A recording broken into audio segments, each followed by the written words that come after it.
श्री शिवाय नमस्तुभ्यम। जय भोलेनाथ। आप सभी का हमारे चैनल नटखट खाना में बहुत बहुत स्वागत है। भगवान भोलेनाथ आप सभी के ऊपर अपनी कृपा दृष्टि बनाए रखे। आज रसपान कीजिए शिव महापुराण के 11वें अध्याय का। ब्रह्मा जी कहते हैं, हे नारद, प्रजापति दक्ष देवी का वरदान पाकर अपने आश्रम में लौट आए। मेरी आज्ञा पाकर प्रजापति दक्ष मानसिक सृष्टि की रक्षा करने लगे, परंतु फिर भी प्रजापति की संख्या में वृद्धि न होते देखा वे बहुत चिंतित हुए और मेरे पास आकर कहने लगे, हे प्रभु, मैंने जितने भी जीवों की रचना की है वे सभी उतने ही रह गए, अर्थात उनमें कोई भी वृद्धि नहीं हो पाई है। हे तात, मुझे कृपा करके ऐसा उपाय बतलाइए जिसे वे जीव अपने आप बढ़ने लगे। ब्रह्मा जी बोले, प्रजापति दक्ष, मेरी बात ध्यान पूर्वक सुनो। तुम त्रिलोकीनाथ भगवान शिव की भक्ति करते हुए यह कार्य संपन्न करो, वे निश्चय ही तुम्हारा कल्याण करेंगे। तुम प्रजापति वीरन की परम सुंदर पुत्री असकनी से विवाह करो और स्त्री के साथ मैथुन धर्म का आश्रय लेकर प्रजा बढ़ाओ। असकनी से तुम्हें बहुत सी संतानें पैदा होंगी। मेरी आज्ञा के अनुसार दक्ष ने वीरंगना की पुत्री असकनी से विवाह कर लिया। उसकी पत्नी ने गर्भ से 10,000 पुत्रों की प्राप्ति हुई। ये हर्षय नाम से जाने गए। सभी पुत्र धर्म के पथ पर चलने वाले थे। एक दिन अपने पिता दक्ष से उन्होंने प्रजा की सृष्टि करने का आदेश मिला। तब इस उद्देश्य से तपस्या करने के लिए वे पश्चिम दिशा में स्थित नारायण सागर तीर्थ में चले गए। वहां सिंधु नदी व समुद्र का संगम हुआ। उस पवित्र तीर्थ के जल में स्पर्श और मन उज्जवल कर और ज्ञान से संपन्न हो गए। वे उसी स्थान पर प्रजा की वृद्धि के लिए तप करने लगे। इस बात को जानने के बाद तुम श्री हरि की विष्णु की इच्छा से उनके पास गए और बोले, दक्ष पुत्र हर्षगण, तुम पृथ्वी का अंत देखो, बिना सृष्टि की रचना करने के लिए कैसा उद्घात हो गया। ब्रह्मा जी बोले, हर्ष बड़े ही बुद्धिमान थे। वे तुम्हारा प्रश्न सुनकर उन पर विचार करने लगे। वे सोचने लगे कि जो उत्तम शास्त्र रूपी पिता ने निर्विकल्प आदेश को नहीं समझता, वह केवल रजोगुण और पर विश्वास करने वाले पुरुष सृष्टि निर्माण का कार्य कैसे कर सकता है। इस बात को समझकर वे नारद जी की परिक्रमा करके ऐसा रास्ते पर चले गए जहाँ से वापस लौटना असंभव है। जब प्रजापति दक्ष को यह बात पता चली कि उसके सभी पुत्र नारद की शिक्षा पाकर मेरी आज्ञा को भूलकर ऐसे स्थान पर चले गए हैं जहां से लौटा नहीं जा सकता, तो दक्ष इस बात से बहुत दुखी हुए। वे पुत्रों के वियोग सह नहीं पा रहे थे।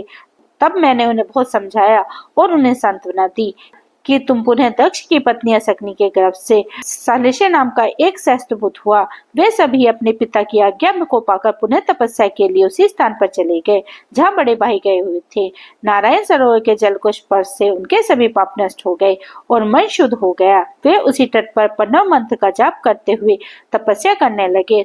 तब नारद पुनः वही बात जो उनके भाइयों को कही थी उन्हें भी बता दी और तुम्हारे दिए मार्ग के अनुसार वे अपने भाइयों के पथ पर चले, ऊर्ध गति को प्राप्त हुए। दक्ष को इस बात का भी बहुत दुख हुआ और वे दुख से बेहोश हो गए। जब प्रजापति दक्ष को ज्ञात हुआ कि यह सब नारद की वजह से हुआ है, तो उन्होंने बहुत क्रोध आया। संयोग से तुम उसी समय वहां पहुंच गए।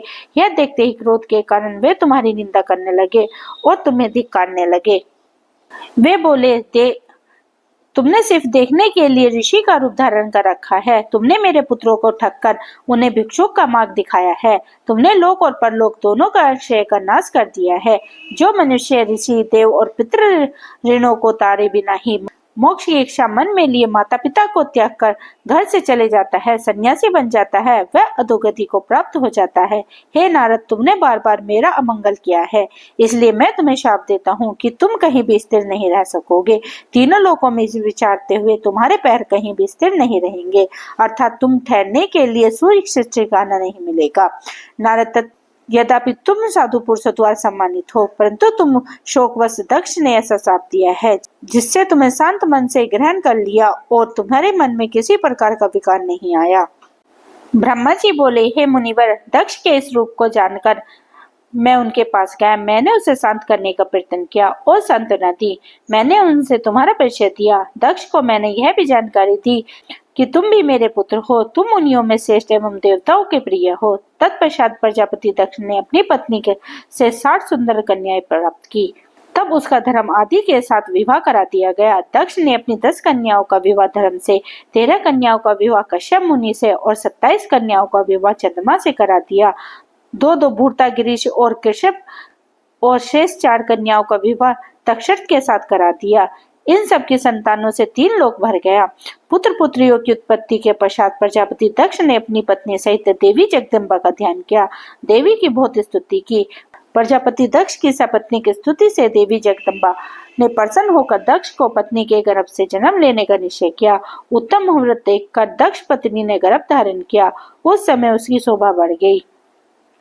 भगवती के निवास के प्रभाव से दक्ष पत्नी महामंगल रूपानी हो गई। देवी को गर्भ में जानकर सभी देवी देवताओं ने जगदम्बा की स्तुति की। 9 महीने बीत जाने पर शुभ मुहूर्त में देवी भगवती जन्म हुआ। उनका मुख दिव्य आभा से सुशोभित था। उनके जन्म के समय आकाश से फूलों की वर्षा होने लगी और मेघ जल बरसाने लगे। देवता आकाश में खड़े होकर मंगल ध्वनि करने लगे। यज्ञ की बुझी हुई अग्नि पुनः जलने लगी। साक्षात जगदम्बा को प्रकट हुए देखकर दक्ष ने भक्ति भाव से उनकी स्तुति की। स्तुति सुनकर देवी प्रसन्न होकर बोली, हे प्रजापति, तुम्हारी तपस्या से प्रसन्न होकर मैंने तुम्हारे घर में पुत्री के रूप में जन्म लेने का जो वरदान दिया था वह आज पूर्ण हो गया है। यह कहकर उन्होंने पुनः शिशु रूप धारण कर लिया तथा रोने लगी। उसका रोना सुनकर दासियां उन्हें चुप कराते हुए वह एकत्र हो गई। जन्म उत्सव में गीत और अनेक वाद्य यंत्र बजने लगे। दक्ष ने वैदिक रीति के अनुष्ठान किया और ब्राह्मणों को दान दिया। उन्होंने अपनी पुत्री का नाम उमा रखा। देवी उमा का पालन बहुत अच्छे तरीके से किया जा रहा था। वह बालपन में बहुत सी लीलाएं करती थी। देवी उमा इस प्रकार बढ़ने लगी जैसे शुक्ल पक्ष के चंद्रमा की कला बढ़ती है। जब वे अपनी सखियों के साथ बैठती वे भगवान शिव की मूर्ति को ही चित्रित करती थी। वे सदा प्रभु शिव का ही भजन गाती थी, उनके ही स्मरण करती और भगवान शिव की भक्ति में ही लीन रहती थी। ब्रह्मा जी बोले, हे नारद, एक दिन मैं तुम्हें लेकर प्रजापति दक्ष के घर पहुंचा। वहां मैंने देवी सती को उसके पिता के पास बैठे देखा। मुझे देखकर दक्ष ने आसन से उठाकर मुझे नमस्कार किया। तत्पश्चात सती ने भी प्रसन्नता पूर्वक मुझे नमस्कार किया। हम दोनों आसन पर बैठ गए। तभी मैंने सती को आशीर्वाद देते हुए कहा, सती, जो केवल तुम चाहती हो और तुम्हारे ही कामना करते हैं, तुम भी मन से उन्हीं को सोचती हो और उसी के रूप का स्मरण करती हो। वह सर्वज्ञ जगदीश्वर महादेव को तुम पति के रूप में प्राप्त करो, वे ही तुम्हारे योग्य है। कुछ देर बाद दक्ष से विदा लेकर मैं अपने धाम को चला दिया।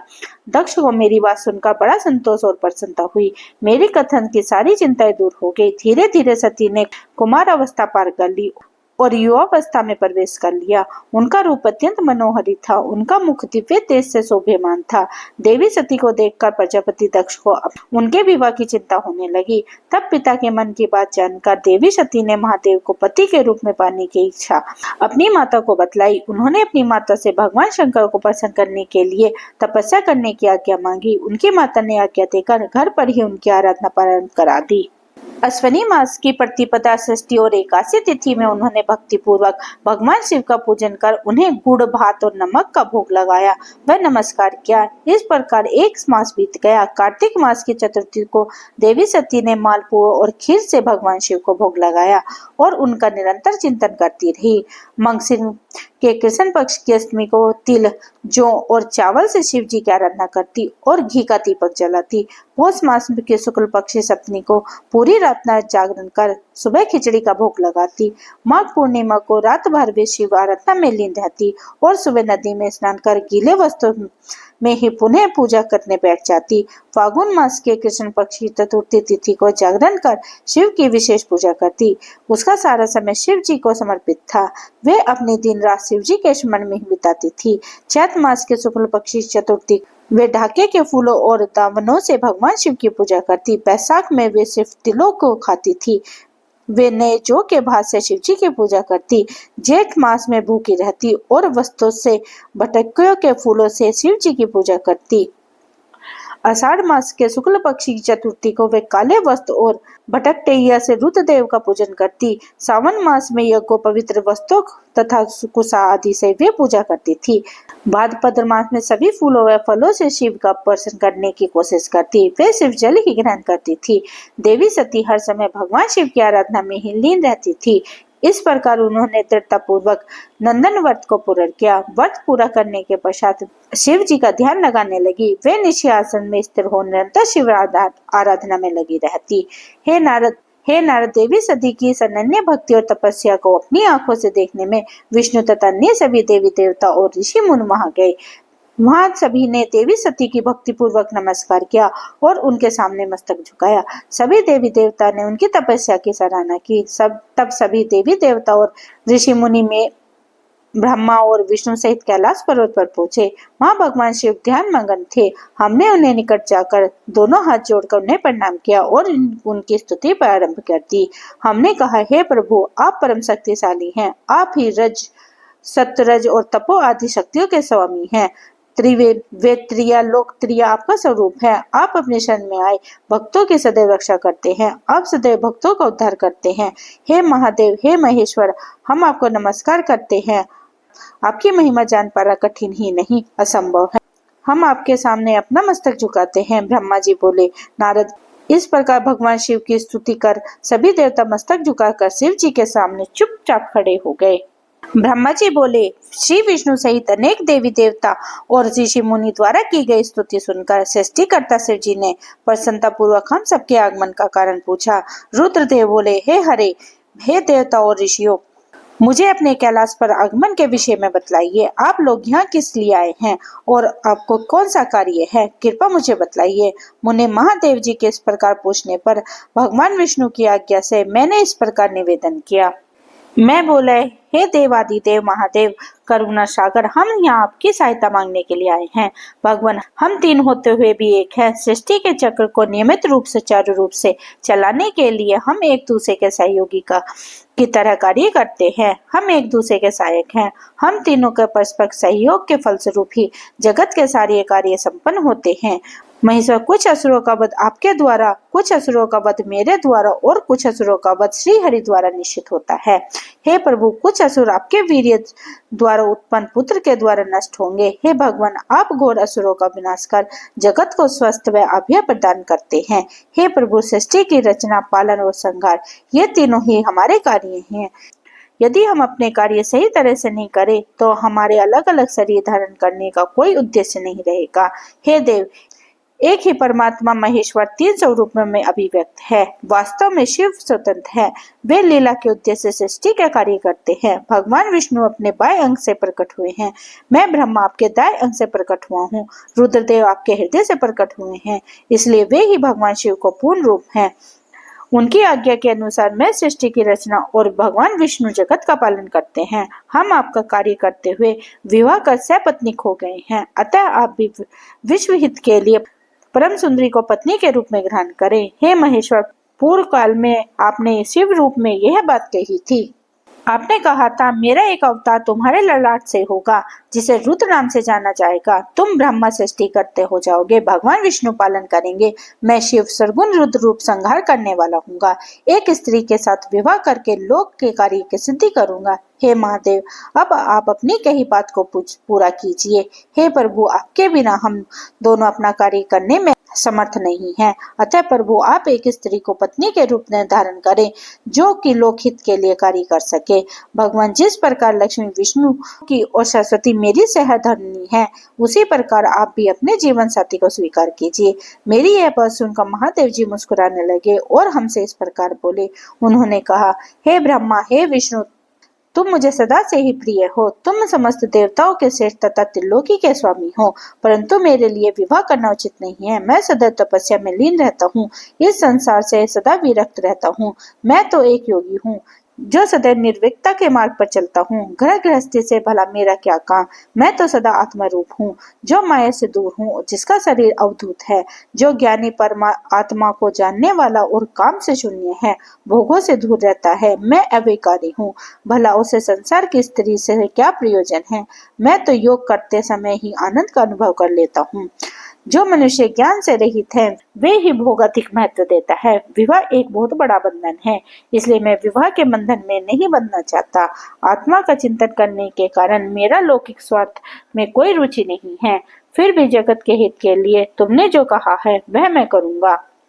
तुम्हारे कहे अनुसार मैं विवाह अवश्य करूंगा, क्योंकि मैं सदा अपने भक्तों के वश में रहता हूँ। परंतु मैं ऐसी स्त्री से विवाह करूंगा जो योगिनी तथा इच्छा अनुसार रूप धारण करने वाली हो।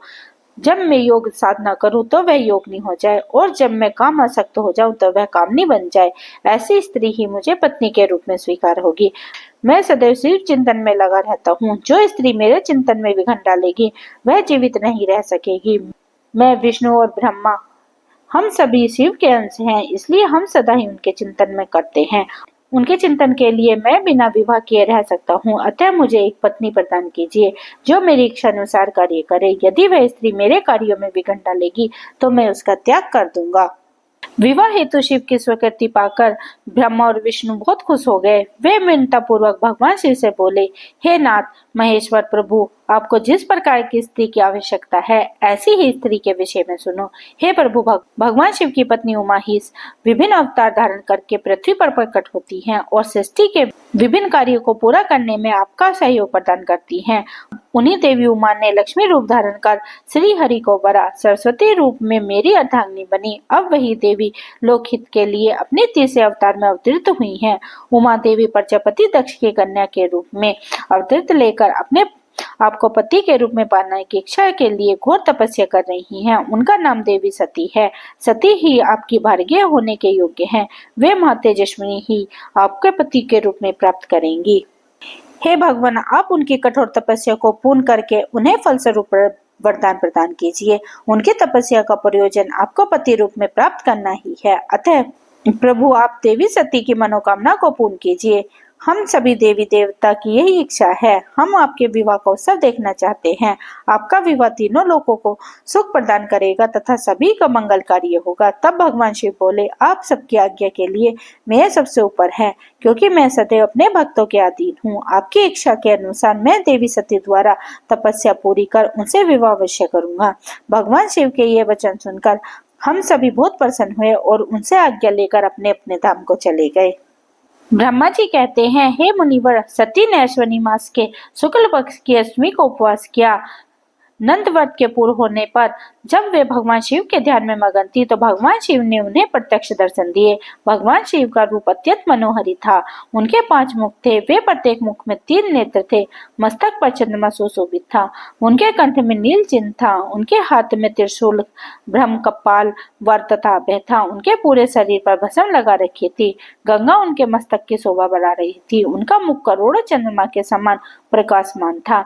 सती ने उन्हें प्रत्यक्ष रूप में अपने सामने पाकर उनके चरणों की वंदना की। उस समय लज्जा और शर्म के कारण उनका सिर नीचे की ओर झुका हुआ था। तपस्या का फल प्रदान करने के लिए शिव जी बोले, उत्तम व्रत का पालन करने वाली हे दक्ष नंदिनी, मैं तुम्हारी तपस्या से प्रसन्न हूँ, इसलिए तुम्हारी मनोकामना को पूरा करने के लिए स्वयं प्रकट हुआ हूँ। तुम्हारे मन की जो इच्छा हो, तुम्हारी जो मनोकामना हो, जिसके वशीभूत होकर तुमने इतनी घोर तपस्या की है, वह मुझे बतलाओ, मैं अवश्य पूर्ण करूंगा।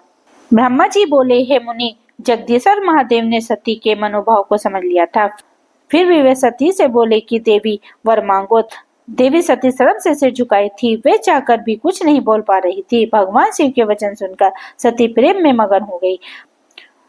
शिव जी बार बार सती से वर मांगने के लिए कह रहे थे और देवी सती ने महादेव जी से कहा, हे वर देने वाले प्रभु, मुझे मेरी इच्छा के अनुसार ही वर दीजिए। इतना कहकर देवी चुप हो गई। जब भगवान शिव ने देखा कि देवी सती लज्जावश कुछ कह नहीं पा रही हैं, तो सुम ही उनसे बोले, हे देवी, तुम मेरी अर्धांगिनी बनो। यह सुनकर सती अत्यंत प्रसन्न हुई, क्योंकि उन्होंने अपना मनवांछित फल की प्राप्ति हुई थी। वे हाथ जोड़कर और मस्तक को झुकाकर भक्तवत्सल शिव के चरणों में वंदना करने लगी। सती बोली, हे देवादिदेव महादेव प्रभु, आप मेरे पिता से कहकर वैहिक विधि से मेरे पानी ग्रहण करें। ब्रह्मा जी बोले, हे नारद, सती की बात सुनकर शिव जी ने उन्हें यह आश्वासन दिया कि ऐसा ही होगा। तब देवी सती ने भगवान शिव को हर्ष एवं मोह के साथ देखा। उनकी आज्ञा लेकर अपने पिता के घर चली गई। भगवान शिव कैलाश पर लौट गए और देवी सती का स्मरण करते हुए उन्हें मेरा चिंतन किया। भगवान शिव जी का स्मरण करते ही मैं तुरंत कैलाश की ओर चल दिया। मुझे देखकर भगवान शिव बोले, ब्रह्मा, दक्ष कन्या सती ने बड़ी भक्ति से मेरी आराधना की है। उन्हें नंदवन के प्रभाव से और आप सब देवताओं की इच्छा का सम्मान करते हुए मैंने देवी सती को उनका मनवांछित वर प्रदान कर दिया है। देवी ने मुझसे यह वर मांगा कि मैं उसके पति हो जाऊं। उसके वर के अनुसार मैं सती को अपनी पत्नी के रूप में प्राप्त करने का वर दे दिया है। वर प्राप्त कर वे बड़ी प्रसन्न हुई तथा उन्होंने मुझे प्रार्थना की कि उनके पिता दक्ष प्रजापति के समक्ष देवी सती के विवाह का प्रस्ताव रखूं और पानी ग्रहण कर उन्हें वरण करूं। इसके बिना अनुरोध को मैंने स्वीकार कर लिया है, इसलिए मैंने आपको यहाँ बुलाया है कि आप प्रजापति दक्ष के घर जाकर उनसे देवी सती का कन्यादान मुझसे कराने का अनुरोध करें। भगवान शिव की आज्ञा से मैं बहुत प्रसन्न हुआ और मैंने उनसे कहा, भगवान मैं धन्य हो गया जो आपने हम सभी देवी देवताओं के अनुरोध को स्वीकार कर देवी सती को अपनी पत्नी बनाना स्वीकार कर अपने कार्य को पूर्ण करने के लिए मुझे चुना। मैं आपकी आज्ञा अनुसार सब अभी प्रजापति दक्ष के घर जाता हूँ। आपका आदेश सुनाकर देवी सती का हाथ आपके लिए मांगता हूँ। यह कहकर मैं वेगशाली रथ से दक्ष के घर की ओर चल दिया। नारद जी ने पूछा, हे पितामह, पहले मुझे आप ये बतलाइए कि देवी सती के घर लौटने पर क्या हुआ? दक्ष ने उनसे क्या कहा और क्या किया? ब्रह्मा जी नारद जी के प्रश्नों को उत्तर देते हुए बोले, जब देवी सती तपस्या को पूर्ण होकर अपनी इच्छा के अनुरूप भगवान शिव को वर पाकर अपने घर लौटी तो उन्होंने श्रद्धा पूर्वक अपने माता पिता को प्रणाम किया। उन्होंने अपनी सहेली द्वारा अपने माता पिता को यह सूचना दी कि उन्होंने भगवान शिव से वरदान प्राप्त हो गया है। वे सती की तपस्या से बहुत प्रसन्न हुए हैं और उन्हें पत्नी के रूप में प्राप्त करना चाहते हैं। यह सुनकर प्रजापति दक्ष और उसकी पत्नी बहुत प्रसन्न हुए। उन्होंने आनंदित होकर बड़े उत्सव का आयोजन किया। उन्होंने ब्राह्मणों को भोजन करवाया और उन्हें दक्षिणा दी। उन्होंने गरीबों और दीनों का दान दिया। कुछ समय बीतने पर प्रजापति दक्ष उन्हें चिंता होने लगी कि वे अपनी पुत्री का विवाह भगवान शिव से कैसे करें, क्योंकि वे अब तक मेरे पास सती का हाथ मांगने नहीं आए। इस प्रकार प्रजापति दक्ष चिंता मगन हो गए, लेकिन उन्हें ऐसी चिंता ज्यादा दिनों तक नहीं करनी पड़ी। शिव की कृपा के सागर और करुणा के खान हैं, अतः वे कैसे चिंता कर सकते हैं जिसकी पुत्री ने तप द्वारा शिव को वरण किया है। जब मैं सरस्वती सहित उनके घर उपस्थित हो गया तब मुझे देखकर उन्होंने प्रणाम किया और बैठने के लिए आसन दिया। तत्पश्चात दक्ष ने मेरे आने का कारण पूछा तो मैंने अपने आने का प्रयोजन बताते हुए कहा, हे प्रजापति दक्ष, मैं भगवान शिव की आज्ञा से आपके घर आया हूँ। मैं सती देवी का हाथ महादेव जी के लिए मांगने आया हूँ। सती ने उत्तम आराधना करके भगवान शिव को प्रसन्न कर उन्हें अपने पति के रूप में प्राप्त करने का वर प्राप्त किया है, अतः तुम शीघ्र ही सती का पानी ग्रहण शिव जी के साथ कर दो। नारद मेरी यह बात सुनकर दक्ष बहुत प्रसन्न हुआ। उन्होंने हर्षित मन से इस विवाह के लिए स्वीकृति दे दी। तब मैं प्रसन्न मन से कैलाश पर्वत पर चला गया। वहाँ भगवान शिव मेरी उत्सुकता से प्रतीक्षा कर रहे थे। वहीं दूसरी ओर प्रजापति दक्ष अपनी पत्नी और पुत्री सती विवाह प्रस्ताव आने पर हर्ष से विभोर हो गए थे। ब्रह्मा जी बोले, हे नारद, जब मैं कैलाश पर्वत पर भगवान शिव को प्रजापति दक्ष की कीर्ति की सूचना देने पहुंचा तो उत्सुकता पूर्वक मेरी प्रतीक्षा कर रहे थे। तब मैंने महादेव जी से कहा, हे भगवान, दक्ष ने कहा है कि वे अपनी पुत्री सती का विवाह भगवान शिव से करने को तैयार है, क्योंकि सती का जन्म महादेव जी के लिए हुआ है। यह विवाह होने पर उन्हें सबसे अधिक प्रसन्नता होगी। उन्होंने पुत्री सती से महादेव जी को पति रूप में पाने हेतु उन्हें घोर तपस्या की है। उन्होंने इस बात की भी खुशी है कि वे स्वयं आपकी आज्ञा से उनकी पुत्री के लिए अर्थात भगवान शिव से विवाह प्रस्ताव लेकर वहां गए हैं। उन्होंने कहा, हे पितामह, उनसे कहिए कि वे शुभ लगन और शुभ मुहूर्त में अपनी बारात लेकर स्वयं आए। मैं अपनी पुत्री का कन्यादान हर्ष महादेव जी के साथ कर दूंगा। हे भगवान, दक्ष ने मुझे यह बात कही, इसलिए आप शुभ मुहूर्त देखकर शीघ्र ही उनके घर चले और देवी सती का वरण करें। हे नारद, मेरे वचन सुनकर शिव जी ने कहा, हे संसार की सृष्टि करने वाले ब्रह्मा जी, मैं तुम्हारे और नारद जी के साथ ही प्रजापति दक्ष के घर चलूंगा। इसलिए ब्रह्मा जी, आप नारद और अपने मानस पुत्रों का स्मरण कर उन्हें बुला ले। साथ ही मेरे पार्षद भी दक्ष के घर चलेंगे। नारद, तब भगवान शिव की आज्ञा पाकर मैंने तुम्हारे और अपने अन्य मानस पुत्रों का स्मरण किया। उन तक मेरा संदेश पहुंचते ही वे तुरंत कैलाश पर्वत उपस्थित हो गए। उन्होंने हर्ष मन से महादेव जी को प्रणाम किया। तत्पश्चात शिव ने भगवान श्री हरि का स्मरण किया। भगवान विष्णु देवी लक्ष्मी के साथ अपने विमान गरुड़ पर बैठे हुए आ गए। चैत्र मास के शुक्ल पक्ष की त्रयोदशी में रविवार को पूर्व फाल्गुनी नक्षत्र में त्रिलोकीनाथ भगवान शिव की बारात धूमधाम से कैलाश पर्वत से निकली। उनकी बारात में देवी सरस्वती, विष्णु जी, देवी लक्ष्मी, सभी देवी देवता, मुनि और शिवगण आनंद मगन होकर चल रहे थे। रास्ते में खूब उत्सव हो रहा था। भगवान शिव की इच्छा से बैल, बाघ, सांप, जटा और चंद्रकला आदि आभूषण बन गए थे। भगवान शिव नंदी पर सवार होकर प्रजापति दक्ष के घर पहुंचे। द्वार पर भगवान शिव की बारात देखकर सभी हर्ष से फूले नहीं समा रहे थे।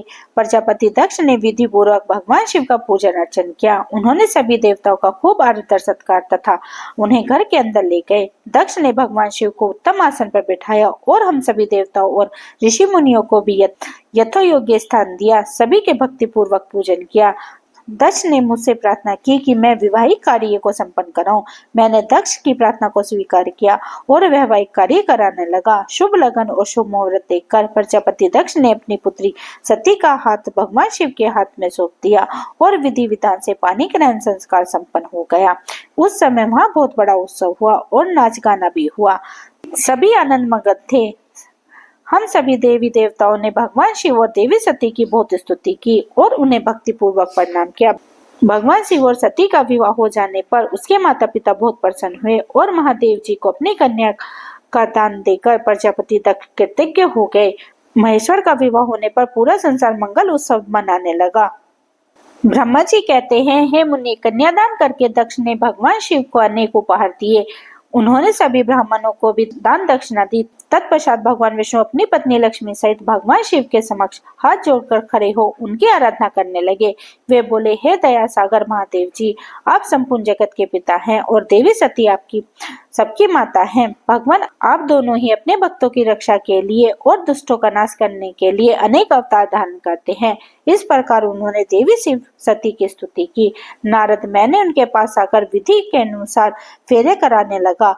ब्राह्मणों की आज्ञा और मेरे सहयोग से सती और भगवान शिव ने विधि पूर्वक अग्नि के फेरे लिए। उस समय वहाँ बहुत अद्भुत उत्सव किया जा रहा था। वहाँ विभिन्न प्रकार के बाजे और सहनाई बज रही थी। स्त्रियां मंगल गीत गा रही थी और खुशी में सभी नृत्य कर रहे थे।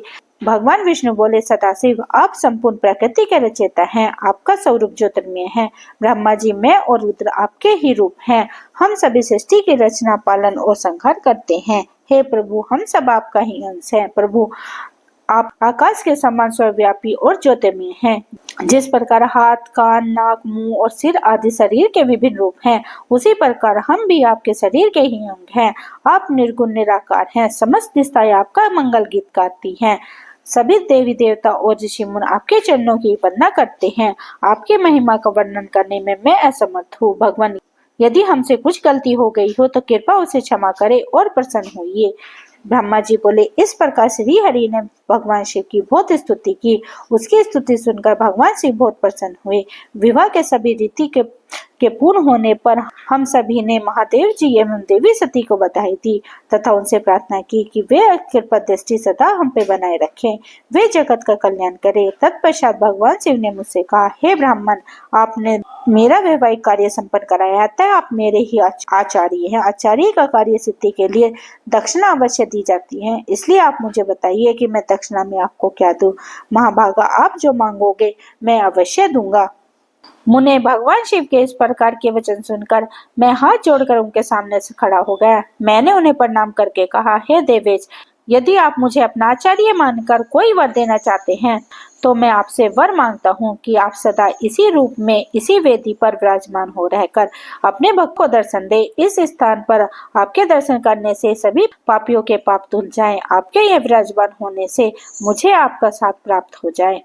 मैंने इसी वेदी के पास आश्रम बनाकर यहीं निवास करूं और तपस्या करूं। हे प्रभु, मेरी यही इच्छा है। चैत्र मास के शुक्ल पक्ष की त्रयोदशी को पूर्व फाल्गुनी नक्षत्र में रविवार के दिन जो मनुष्य भक्ति भाव से आपका दर्शन करे उसके सभी पाप नष्ट हो जाए, रोगी मनुष्य के सभी रोग दूर हो जाएं। इस दिन आपका दर्शन कर मनुष्य जिस इच्छा से आपके सामने व्यक्त करे उसे आप तुरंत पूरा करें। हे प्रभु, आप इस दिन सभी को मनवांछित वर प्रदान करें। भगवान, यही वरदान मैं आपसे मांगता हूँ। मेरी यह बात सुनकर भगवान शिव बहुत प्रसन्न हुए। वे बोले, हे ब्रह्मा, प्रभु शिव वेदी पर अंश रूप में विराजमान हुए। ब्रह्मा जी बोले, हे मुनि श्रेष्ठ नारद, मुझे मेरी मनवांछित वर देखने के पश्चात भगवान शिव अपनी पत्नी देवी सती के साथ लेकर अपने निवास स्थान कैलाश पर्वत पर जाने के लिए तैयार हुए। तब अपनी बेटी सती व दामाद भगवान शिव को विदा कराते समय प्रजापति दक्ष ने अपने हाथ जोड़कर और मस्तक झुकाकर महादेव जी की भक्ति पूर्वक स्तुति की। साथ ही श्री हरि सहित सभी देवी देवता और ऋषि मुनियों ने हर्ष से प्रभु के जय जयकार किया। भगवान शिव ने अपने ससुर प्रजापति दक्ष से आज्ञा लेकर अपनी पत्नी को अपनी सवारी नंदी पर बैठाया और स्वयं भी उसी पर बैठकर कैलाश पर्वत की ओर चलते गए। उस समय वृषभ पर बैठे भगवान शिव व सती की शोभा देखते ही बनती थी। उनका रूप मनोहरी था। सब मंत्रमुग्ध होकर उन दोनों को जाते हुए देख रहे थे। प्रजापति दक्ष और उनकी पत्नी अपनी बेटी व दामाद के अनोखे रूप पर मोहित हो उन्हें एकटक देख रहे थे। उनकी विदाई पर चारों ओर मंगल गीत गाए जा रहे थे। विभिन्न वाद्य यंत्र बज रहे थे। सभी बाराती शिव के पीछे कल्याण में उज्जवल यश के गान करते हुए उनके पीछे पीछे चलने लगे। भगवान शिव देवी सती के साथ अपने निवास कैलाश पर पहुंचे। सभी देवता सहित में भगवान विष्णु भी कैलाश पर्वत पर पहुंचे। भगवान शिव ने उपस्थित सभी देवी देवता और ऋषि मुनियों का हृदय से धन्यवाद किया। भगवान शिव ने सभी को सम्मान पूर्वक विदा किया। तब सभी देवताओं ने उनकी स्तुति की और प्रसन्नता पूर्वक अपने अपने धाम को चले गए। तत्पश्चात भगवान शिव और देवी सती सुख पूर्वक अपने वैवाहिक जीवन का आनंद उठाने लगे। सूत जी कहते हैं, हे मुनि, मैंने तुम्हें भगवान शिव के शुभ विवाह का पुण्य कथा सुनाई है। भगवान शिव का उत्सव कब और किससे हुआ, वे विवाह के लिए कैसे तैयार हुए, इस प्रकार मैंने सभी प्रसंगों का वर्णन तुमसे किया है। विवाह के समय यज्ञ और किस भी शुभ कार्य के आरंभ में भगवान शिव का पूजन करने के पश्चात इस कथा को जो सुनता एवं पढ़ता है उसका कार्य वैवाहिक प्रयोजन बिना विघ्न और बाधाओं के पूर्ण होता है। इस कथा के श्रवण से सभी शुभ कार्य निर्विघ्न पूरे हो जाते हैं। इस अमृतमय कथा को सुनकर जिस कन्या का विवाह होता है वह सुख, सौभाग्य, सुशीला और सदाचार आदि सद्गुणों से युक्त हो जाती है। भगवान शिव की कृपा से पुत्रवती भी होती है। भक्तजनों, आज की शिव महापुराण की कथा यहीं विराम ले रही है। इससे आगे का अध्याय सुनने के लिए आप मेरे चैनल को सब्सक्राइब करें और बेल आइकन को प्रेस करना बिल्कुल ना भूलें, जिससे मेरी आने वाली वीडियो की नोटिफिकेशन आपको मिलती रहे। आप मेरी वीडियो को लाइक करें, परिवार और भक्तजनों में शेयर करें। मिलती हूँ इससे आगे के अध्याय के साथ। मैंने अपने चैनल पर कामिका एकादशी की कथा भी डाली हुई है और मैं इसी चैनल पर शिवरात्रि की कथा और बुध प्रदोष व्रत की कथा भी लेकर आऊंगी।